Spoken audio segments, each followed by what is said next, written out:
Alright, I just received the package in the mail today, and we're going to open it up and see what we bought next on Lead Bullets for Life.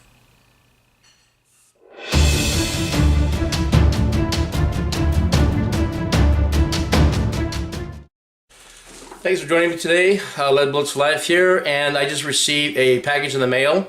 It was the standard delivery, third class, I guess you can call it. But anyways, this is not from eBay. This is from MidwayUSA.com. Alright, let's see what we got here. Big bag here full of goodies that I ordered for on sale. Now, basically what I did was I get emails from Midway, and they'll give me like, well, you got a 75% discount on this, or optics, bullets, that kind of thing, right? Well, what I do is I wait for either the HAZMAT specials or the $49 and over free shipping. So I waited and I got the $49 free shipping, and didn't order any gunpowder or anything like that. So I saved a little money on the HAZMAT fee with that. All right, let's see what we got here. All right, guys. So basically, what I did is I ordered stuff that I needed, and I was in need of boxes. 38 357, and these are from MTM Case Guard. These are the best. I've had some of these for years, and what happened was over the years I kind of like let people borrow them, and they never brought them back. Anyways, I got some for the 357, and here are the 9mm 380 and 38 special shorts. They're gonna be great on these ones here. All right. So I got 3 boxes of each. I have plenty of 45 cases, so I didn't order them. I bought those when I bought my Glock. And as usual, your things fall apart inside the bag here. But anyways, what I want to feature today is the Lee micrometer. Now this goes over your Lee disc measuring set, and what it does is it's designed to give you a little more micro adjustment on your discs, and it'll give you more precision. For example, you're using a .57 for red dot, and you're only getting 3.9 grains. You slip this over on top, and how it works is that you have your standard Lee powder measure flask here, and if you look, the screws are quite long. And how this works is that you take your disc, and we have a disc somewhere here. Your micro disc, you place it inside like so. There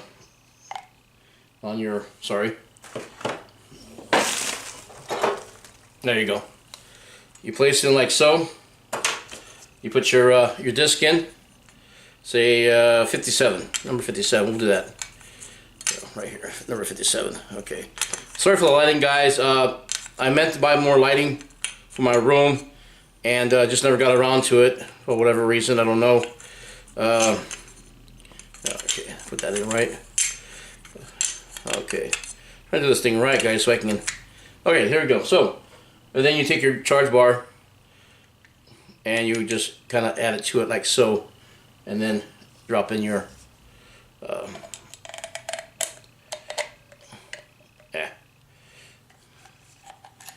Actually, okay.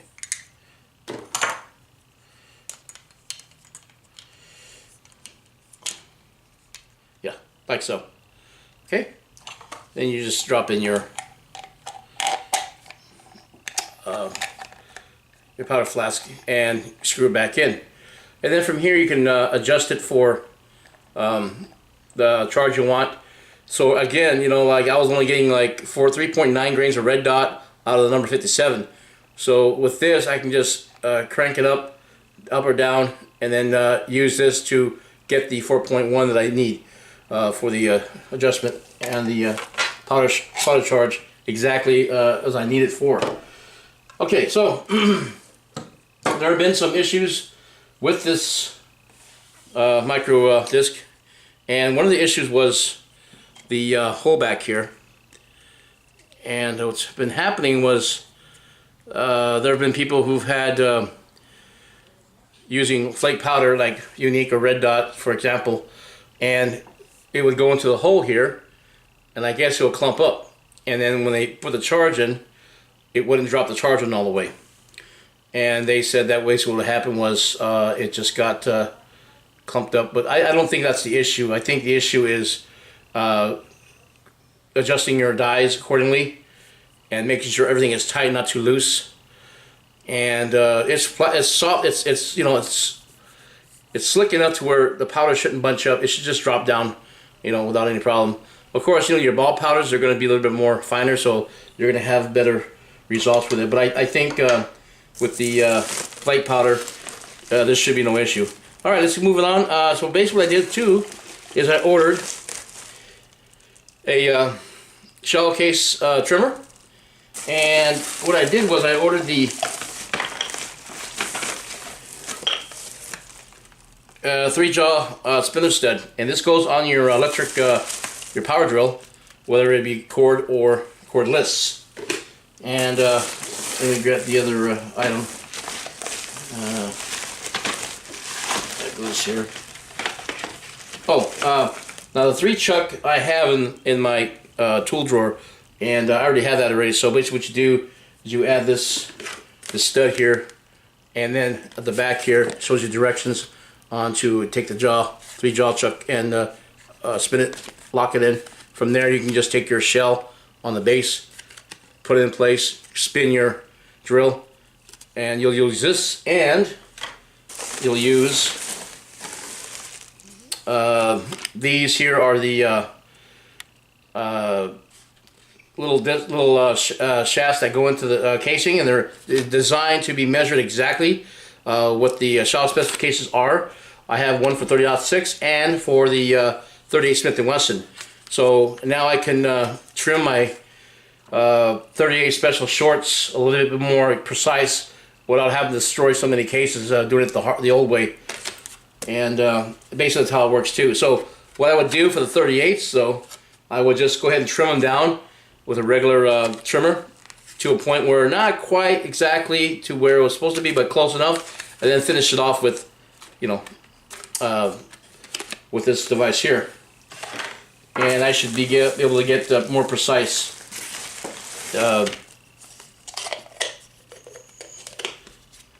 length for the cases. All right, another thing I ordered was the Lee 9mm flaring case and powder die. Now the reason why I ordered one of these is because I used it for the 38 short. So, you know, I'm using the 9mm to expand and drop powder into the 38 special shorts. So I bought one of these to put on my Lee die set, and then I'll have a complete set for the 9mm. Okay, so these are on sale, guys. They're, you know, they have a pretty good special. So, you know, it comes with a nice little case here. All right, and then of course the 30-06, I have one of these here. So what I plan to do with this here is trim these cases down for 30-06 for gallery loads, basically, or just like medium range loads with gas checks on them, using a 180 grain Lyman round nose bullet, and you know, 3.9. All right, here's some more of the boxes. These were like $2.99, $3.99. I can't remember the price of them. They were pretty cheap, you know. But anyways, that's it for the mail call. So now what I want to do is go ahead and start loading up rounds. And the rounds I'll be loading will be the 45 ACP. I plan on doing that on a test on 45 ACP, both the 1911 and the Glock 30. And I used a Lyman 199 grain semi-wet cutter and a Lyman 225 grain lead round nose, which duplicates and mimics the GI ball. Actually measures out to about 230, close to 231 grains. Beautiful bullets, by the way. So we'll go on the garage, go get everything set up, and we'll make bullets for the test. Alright, so we're completed with our test bullets. I have 100 199 grain semi-wood cutter. And these are all for red. Also, these are loaded with 4.1 grains of Alliant red dot using the Lee micromeasure. Now the micromeasure, I had a few hiccups on it, and this is something I saw on another video.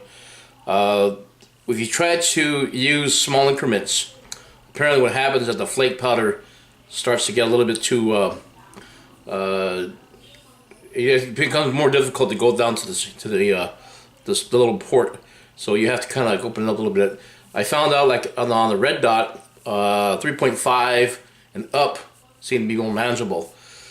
Now these loads here, these are the 230 grain, and these are here are loaded with 4.1 grains of red dot, and these ones here 5.4 grains of unique.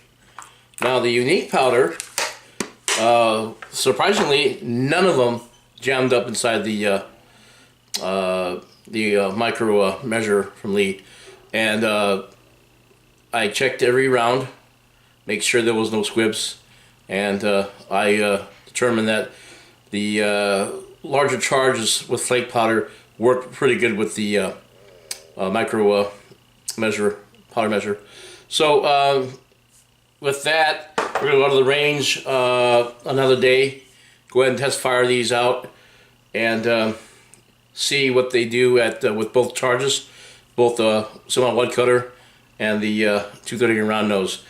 The semi-wood cutter is a Lyman 452-288, and the 230 grain GI profile is a 452 374. That was the actual number for that, and it's a double cavity, so they came out pretty good. These were measured out at 1.170, and the 200 grainers, let's take a look at them.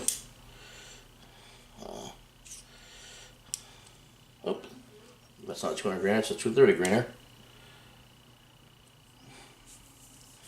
Looks like about 1181. It's pretty good. So we'll see how they perform in the shoot test we're going to do for Sunday. Anyways, Let's Blows for Life. If you like what you see, want to see more, please rate, subscribe, make comments. Let's Blows for Life. Take care. We'll see you at the next video. Bye for now.